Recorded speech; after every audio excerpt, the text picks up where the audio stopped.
Welcome to I plus daily current affairs. ഇന്ന് 2026 ഫെബ്രുവരി 26. ഇന്നത്തെ പ്രധാന ആനുകാലിക സംഭവങ്ങൾ നോക്കാം. ഐക്യരാഷ്ട്രസഭയുടെ റോഡ് സുരക്ഷയ്ക്കുള്ള ആഗോള ചാമ്പ്യനായി ക്രിക്കറ്റ് ഇതിഹാസം സച്ചിൻ ടെണ്ടുൽക്കറെ തിരഞ്ഞെടുത്തു. സുരക്ഷിതമായ റോഡുകൾക്കായി വാദിക്കുന്ന പ്രമുഖ അന്താരാഷ്ട്ര വ്യക്തികളുടെ കൂട്ടായ്മയിൽ അദ്ദേഹം പങ്കുചേർന്നു.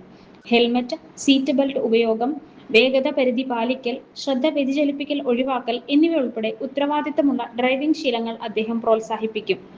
ബയോടെക്നോളജി വകുപ്പിന്റെ 40ാമത് സ്ഥാപക ദിനത്തിൽ വ്യവസായ പങ്കാളിയായ അസോസിയേഷൻ ഓഫ് ബയോടെക്നോളജി ലെഡ് എന്റർപ്രൈസസുമായി സഹകരിച്ച് വികസിപ്പിച്ചെടുത്ത AI അധിഷ്ഠിത ബയോടെക് ഉൽപ്പന്ന ഡാറ്റാ പോർട്ടലായ സ്വിജുക കേന്ദ്രമന്ത്രി ജിതേന്ദ്ര സിംഗ് ഉദ്ഘാടനം ചെയ്തു. നെതർലൻഡ്സിലെ ഏറ്റവും പ്രായം കുറഞ്ഞ പ്രധാനമന്ത്രിയായി Rob Jetten.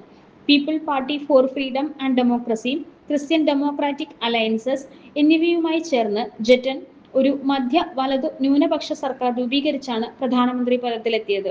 Daily current affairs ലഭിക്കാൻ ഈ ചാനൽ ഇപ്പോൾ തന്നെ സബ്സ്ക്രൈബ് ചെയ്യൂ.